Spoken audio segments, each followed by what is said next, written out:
Janati, go ahead.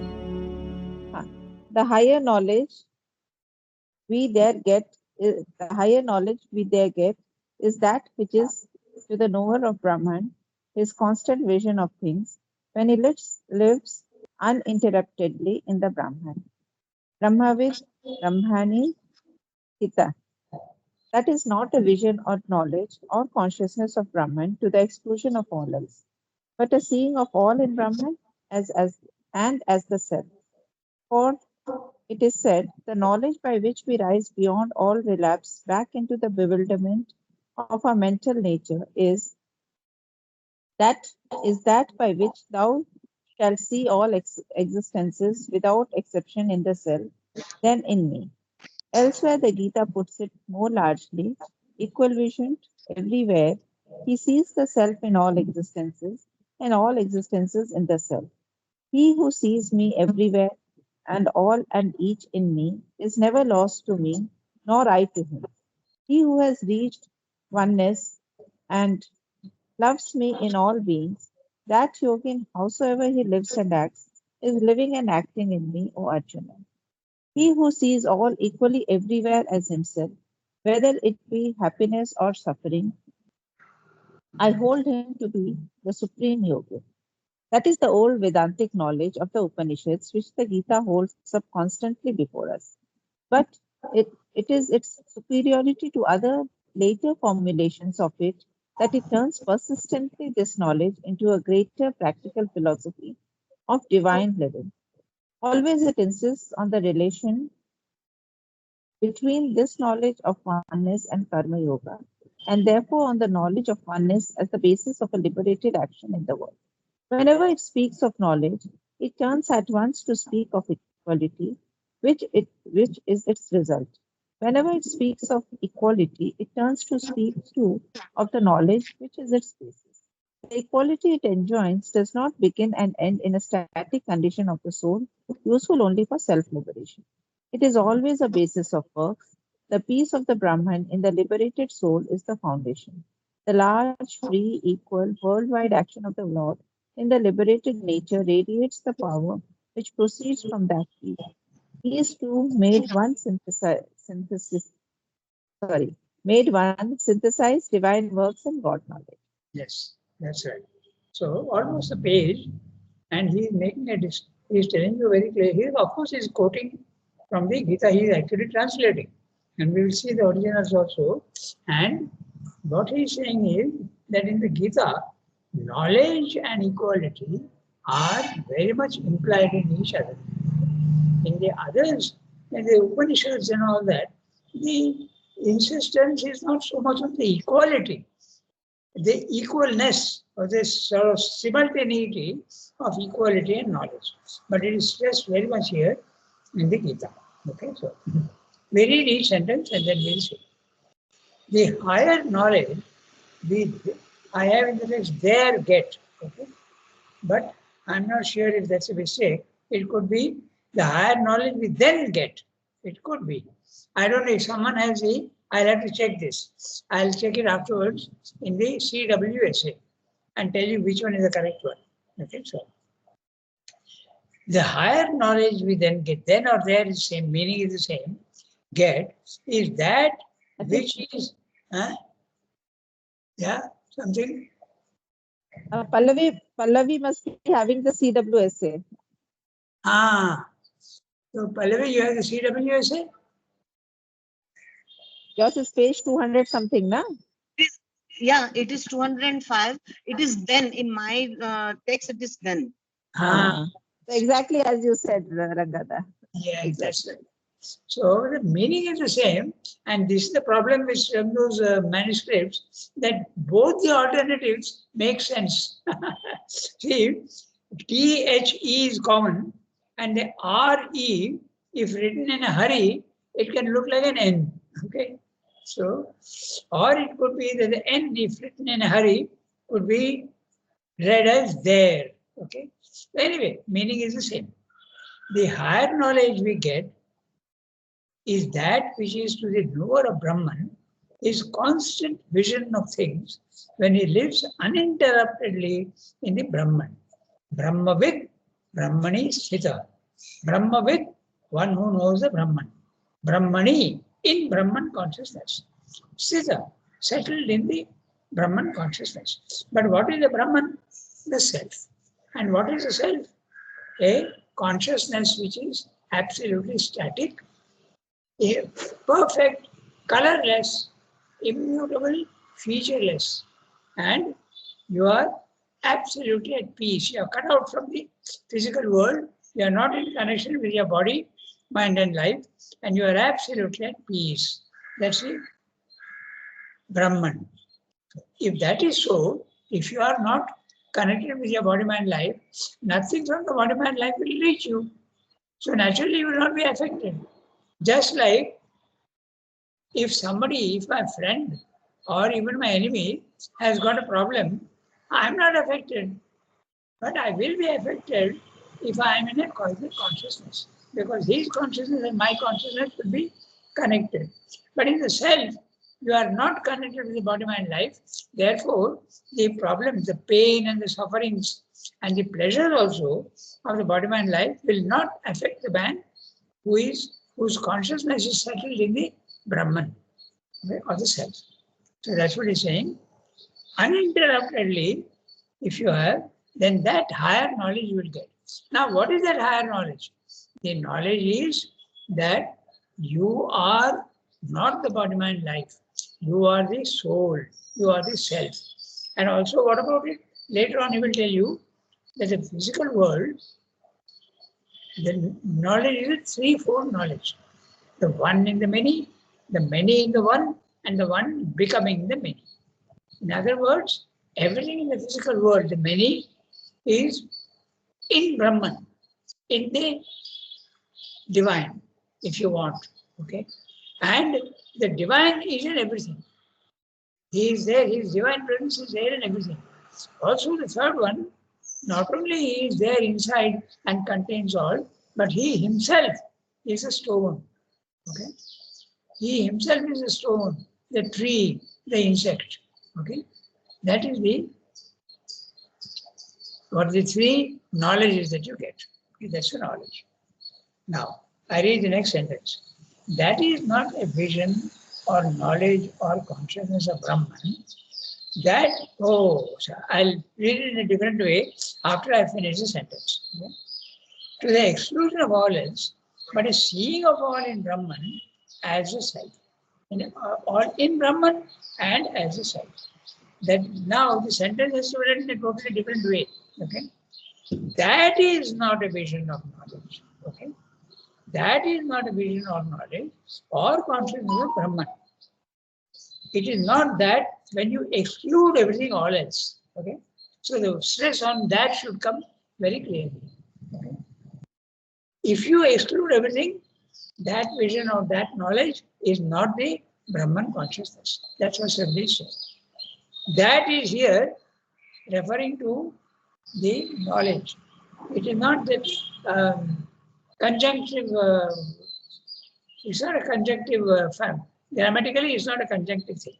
Okay? It is not true that I went there, not in that sense. That is not vision or knowledge or consciousness of Brahman, to the exclusion of all else. But what is it then? The Brahman consciousness is a seeing of all in Brahman and as the self. He is expanding now. For it is said, the knowledge by which we rise beyond all relapse, back into the bewilderment of our mental nature, is that by which thou shalt see all existences without exception in the self, then in me. So which is the self? The cosmic. And then in me, the transcendent. Okay? So this, and this student is very fond of this sentence because he quotes it everywhere, in many, many, many, many places. First you see the self in the cosmic, then you see it in the transcendent. Okay? And everything is contained in the self and then in me. Elsewhere, the Gita puts it more largely. Okay? Equal vision everywhere. Equal vision everywhere, the equality. Equality does not mean that I don't see differences. I see differences. I see what is red, what is green, what is yellow, but I am not affected by it. If I am very fond of red or blue, I am inclined to like that better. No, it's not that. I see differences, but I am absolutely immune to their influences on me. I see them all equal vision. He sees the self in all existences and all existences in the self. So the first is the self in all existences. That's it. Apprehending consciousness. You see the divine in everything. Okay. Then the other one is seeing everything in the divine. That's a comprehending consciousness. So apprehending consciousness, comprehending consciousness. Elsewhere, the Gita puts it more rightly. Equal vision everywhere. He sees the self in all existences and all existences in the self. What is meant by existence? Everything. Stones, insects, caterpillars, everything. Okay. Even human beings, everything. You see the divine everywhere. Okay. He who sees me everywhere and all in each in me, he is never lost to me, nor I to him. This is all from chapter 6, verse 29 to 32. Okay. So we can read the original because Pallavi is interested in, not Pallavi, Tarika is interested in the, it is chapter 6, verse 29 to 32. Okay. So I'll just quickly read that because this is what Sri is saying. Okay. So I'll read the text first and then I'll come back to the Sanskrit. Okay. It never lost to me, nor I to him. He who has reached oneness and loves me in all beings, that yogin, howsoever he lives and acts, is living and acting in me. That O Arjuna is the next sentence, actually. It's not part of this sentence. Okay. So the Sanskrit goes like this. Verse 29 goes like this. Sarva bhuta sthitam atmanam sarva bhutani chatmani. Okay. So sarva bhuta sthitam atmanam. The Atma is there in every creature. And sarva bhutani cha atmani. All creatures are in me, in the Atman. Ikshati yoga yuktatma sarvatra samadarshana. So, Ikshati sees yoga yuktatma, the one who is realized, soul realized or self-realized, sees everywhere in an equal way. Samadarshana. Samadarshana, the one who sees everything without being affected at all. The second one, verse 30, Yomam pashyati sarvatra, sarvam cha mai pashyati. Same thing in different words. Tasyaham na pranashyami, sacha me na pranashyati. The one who sees me in everything and everything in me, he never will be lost. He never will be pranashyati, nor will he be lost to me. Okay? So, this is what he said. Then the next one, Sarva Bhuta Sthitam Yo Mam Bhajati Ekatvamasthitah Sarvatha Vartamano Api Sayogi Mai Vartate. This is remember one of his favorite ones. He goes on quoting everywhere in the synthesis also.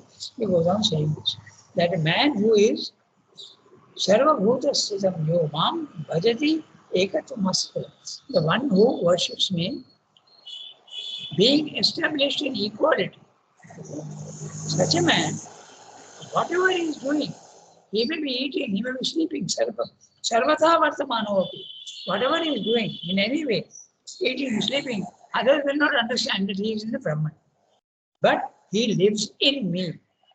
His consciousness is absolutely one with the divine. That's what he said. Then the next one, the last one, Atmaupamyena sarvatra samadha pashyati yo Arjuna yah pashyati sarvatra Atmaupamyena. That means to say, you see everywhere as a self. You see a stone and you see that it is like the self. Okay? Yo mam pashyati sukham va yadi va dukkham Sayogi Paramo Mata. The one who sees everything in a very, very equal mindedness, he is the highest yogi, says the Gita. Okay. Now the next sentence, we come back to the text. O Arjuna, he who sees all equally everywhere as himself, whether it be in happiness or suffering, I hold him to be the supreme yogi. This is the last one we read, verse 32, chapter 6. That is the old Vedantic knowledge of the Upanishads, which the Gita holds up constantly before us. But it is its superiority to other later formulations of it that it turns persistently this knowledge into a great practical philosophy of divine living. Okay? Always it insists on the relation between this knowledge of oneness and Karma Yoga. Karma Yoga, you are acting in the physical world, and whatever you do, whatever you are doing, you are actually acting, your consciousness is absolutely settled in me. That's what it is, in the divine. It's not a uh, it's not the relation. It's not a relation with the divine. Your consciousness is in the divine. Okay, totally in the divine. Always it insists on the relation between this knowledge of oneness as the basis of a liberated action in the world. Whenever it speaks of knowledge, it turns at once to speak of equality, which of the knowledge, to speak of equality, which is its result. Okay? The knowledge, the result will be equality. And if you are equal to everything, the result will be knowledge. And what knowledge? That we have just discussed just now. That the divine is in everything, and everything is in the divine, and everything has become the divine. This is the knowledge that you get. Then in that case, what happens? There is absolute peace. There is no tension, there is no enmity, because everything is the divine. So if everything is the divine, how can you have an enemy? So there is no fear and there is no tension of any sort. You are absolutely calm and peaceful forever. That's why the equality of equalness of equality and knowledge, samatha and knowledge, vidya and samatha. The equality it enjoins does not begin and end in a static condition of the soul, useful only for self-liberation. It is always a basis for works. This is the importance of the Gita. In the Upanishads, it speaks of knowledge and equality, but it seems to be more, it's not insisting on works, but sarvatha vartamano api. That's the important part. That's your syllabus stresses that. Whatever you are doing in the physical world, okay, you are in me. If you are equal and you have the knowledge of the self. The equality it enjoins does not begin and end in a static condition. Static condition, experience of the self, where you are not in the physical world and you are not acting. Okay? But it's not like that. In the Gita, it is always a basis for works.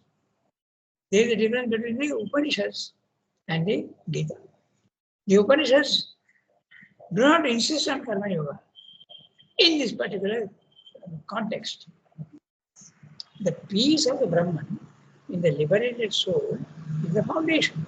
The peace of the Brahman in the liberated soul is the foundation. Who is the liberated soul?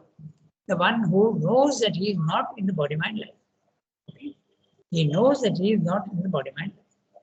The large, free, equal, worldwide action of the Lord in the liberated nature radiates a power which proceeds from that peace. These two made one, synthesize divine works and God knowledge. So these two, which are the two? Equality and knowledge. Then your karma yoga becomes perfect because you are synthesizing divine works in the physical world and God knowledge also. So the end of karma yoga is the equality, the oneness of knowledge and equality, samatha and vidya. Okay. Now we can go to the next one. In fact, the whole chapter is equality and knowledge. It is so important that if you get knowledge of yourself, equality comes automatically. And if you try to make yourself equal to everything, even while in the ignorance, then you are likely to rise to the level of the self. Now we can read the next one.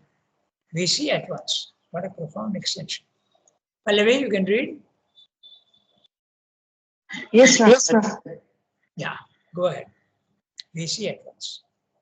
We see at once what a profound extension we get here for the ideas which otherwise the Gita has in common with other systems of philosophic, ethical, or religious living. Endurance, philosophic indifference, resignation are, we have said, the foundation of the three kinds of equality.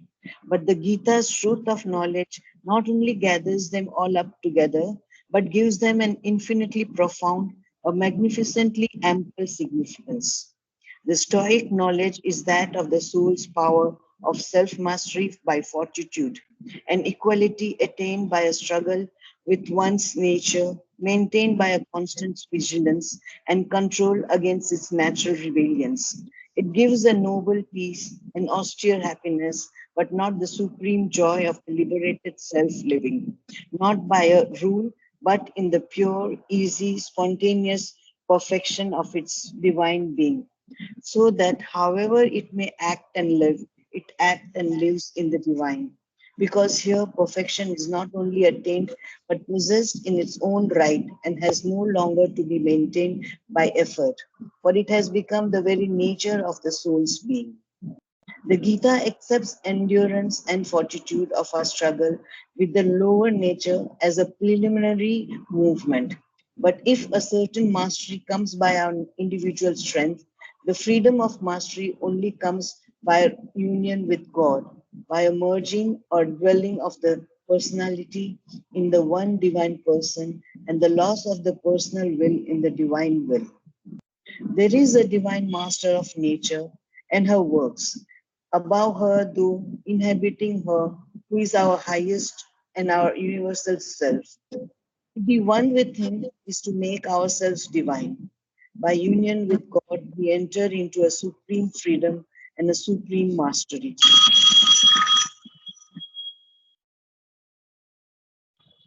The, What happened? the ideal of the Stoic, the stage, is the The phone is ringing. yes, Rangada, 1 minute. Okay. So, Ideal of the Stoic. Pallavi, you want to take the phone or? No, no, it's okay, Rangada. Thank you. Okay, go ahead.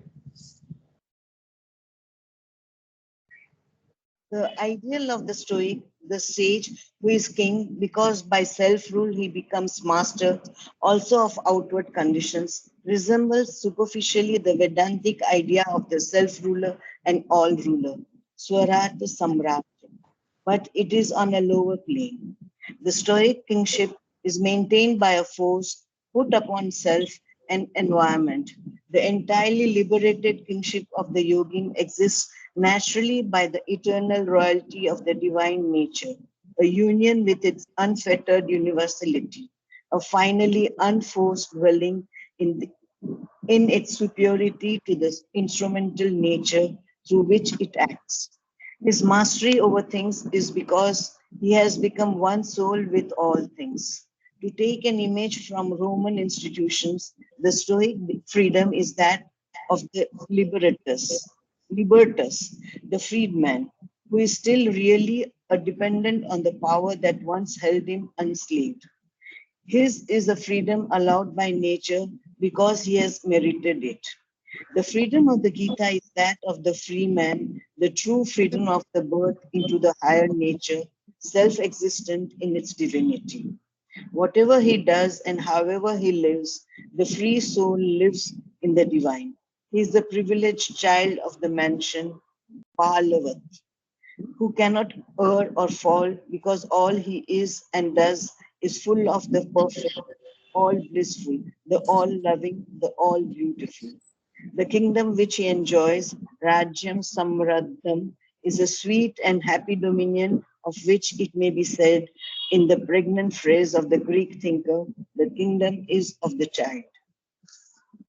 Okay, so quite a big para. You can look at it. We have got 15 minutes. So I don't know if we can finish it. We will see. We see at once what a profound extension we get here for the ideas which otherwise the Gita has in common with other systems of philosophic, ethical, or religious living. So what's really meaning is that it does not remain at the static level. It insists on the karma yoga in the physical world. That is the difference. All the others, okay, whether it be Sankhya or whether it be Jnana Yoga or whether it be the Upanishads who are recommending the rising to the self, they are all satisfied with liberation only. No action in the physical world necessarily. Some may continue to act in the physical world, but not necessarily so. But in the Gita, it is necessarily so. You have to work in the physical world. That's the difference. And that makes a huge difference. That's why Sri Aurobindo uses the word profound extension. Because Sri Aurobindo whole view is no living of the physical world. Until now in India, that has been the idea for a long time that the physical world you don't need to worry about at all. It is something very imperfect. But Sri Aurobindo is saying exactly the opposite. And the Gita also agrees with that. Okay. So, but Sri Aurobindo, of course, goes one step beyond the Gita. Okay. So remember, the Gita says you have to act like a lotus leaf in water. So what does that mean? That means you have to continue to remain in the physical world and act there. But the imperfections and the falsehoods and all these things of the physical world do not touch you at all. Okay? They don't touch you. You are absolutely, but they do exist. Okay? These things. Now, Sri Aurobindo goes one step more and says, even those imperfections in the physical world can be removed by the next step of evolution. That's the difference. He goes beyond the Gita. Okay?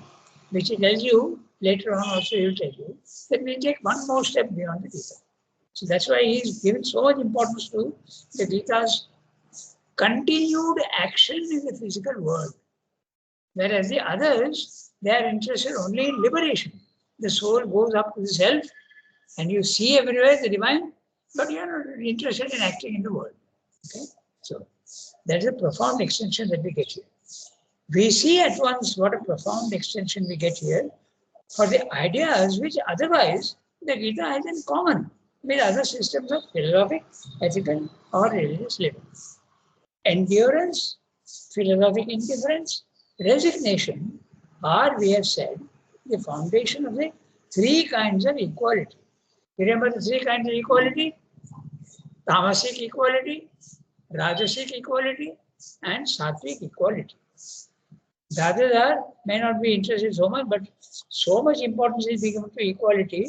Even the Tamasic equality is praised or given a basis. It is that which evolves later into Rajasic equality and Sattvic equality. The foundation of the three kinds of equality. But the Gita's truth of knowledge not only gathers them all up together, but gives them an infinitely profound, a magnificently ample significance. Okay, so the inclusion of all types of equality in the physical world. Tamasic equality necessarily in the world. So also the Rajasic equality is necessary of the world because there is no sattva rajas tamas in self. So when you are liberated and you go there is no question of any gunas. So when you say that the Gita is accepting tamasic equality, rajasic equality, and sattvic equality, necessarily they are in the physical world.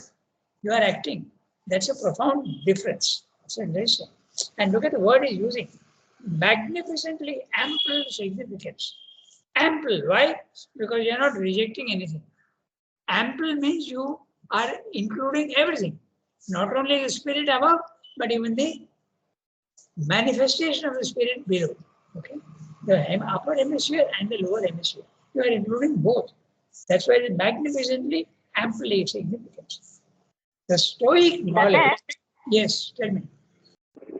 These three words referring to Sattvic, Rajasic, and Tamasic equality? This endurance, philosophic indifference, and resignation? Yeah, that's what I'm saying. Okay. Okay, Dada. Yeah. So, the Stoic knowledge is that of the soul's power of self-mastery by fortitude. Fortitude, endurance, okay? And equality attained by struggling with one's nature. This is the Rajasic equality, okay? An equality attained by struggle with one's nature, maintained by constant vigilance and control against his natural rebellions. The one that rebels against it is usually the body and the vital. And if you get a certain stoic equality, the mind tries to help you, and some sort of equality is attained by mental control, okay? But mostly by effort and vigilance. That also is being included in the Gita, okay? Maintained by constant vigilance and control against its natural rebellions.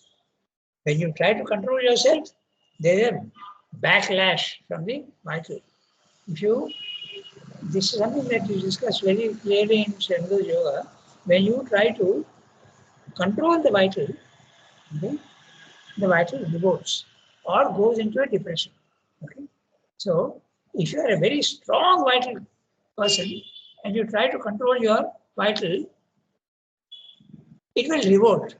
And the revolt is very interesting. Okay? What will happen is your mood will change completely and you don't want to cooperate with anything or anybody. That's a vital. Okay? Then, so, for instance, if you are trying to control your greed or your anger, it gets suppressed. Then the vital revolts. And then it comes out in very interesting ways. You will suddenly get angry with somebody else altogether, which has nothing to do with you. Okay? You'll get angry.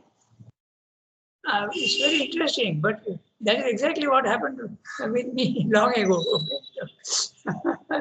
I started getting angry with everything. Then I realized that it's because of the control. You are trying to control your vital, and then it is revolting. Okay? But if you are a very weak vital, then it will go into a depression. The vital will say, "Oh, you're trying to control me. I will not cooperate with you." Then you go into a depression.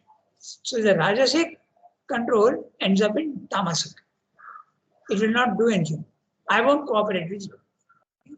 So this is a very interesting phenomena that is discussed in Shevdul later.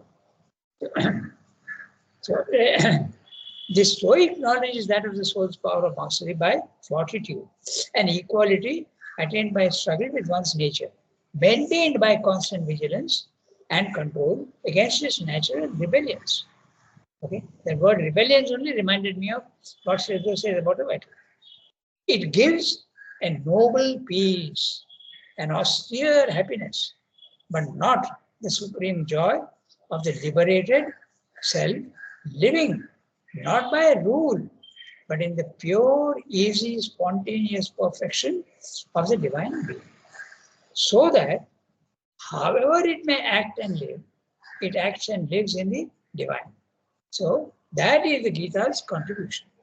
So if you live in the divine, you must continue to work in the physical world and you will not be bothered at all about it. Whereas in the liberation of the others, if you remember that famous poem of Self, okay, you are not trying to control yourself. You are not having the equality. And your body-mind life will continue to exhibit the old nature. Okay? That poem Self is very interesting. If you read that, you will see Lord Shendra is having fun at the equality which is above, but not operative below. Okay, so it has to be operative below, and that comes if your soul is living in the divine. Sarvata vartamano api sa mai vartate. That's it. And Shendra is translating here. However it may act and live, it acts and lives in the divine.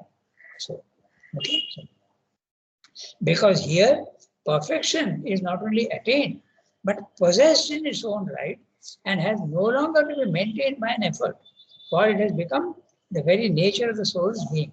Okay. So, Srinath is very fond of the word possession. Okay? When you possess the knowledge, you are really master of the knowledge. Because whatever you possess, it's in your control. So Srinath is very repeats this word very, very often. Possession means mastery. Okay? Very natural. So the Gita accepts the endurance and fortitude of our struggle with a lower nature as a preliminary movement. If you remember, the first is endurance.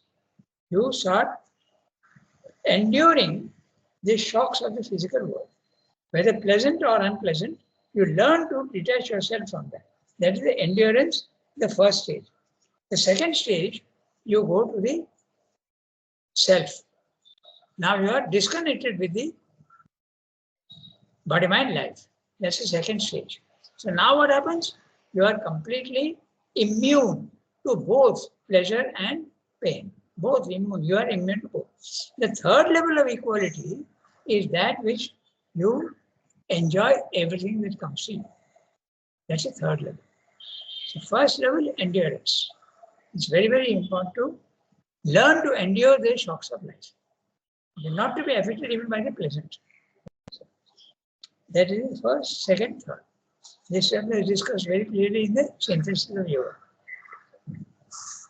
So I go on to the next. This endurance is titiksha, Dada, titiksha. Yes, that's right. Titiksha. That's right. Okay. The Gita accepts the endurance and fortitude of our struggle with a lower nature as a preliminary movement. Preliminary, huh? It's not a spiritual movement at all.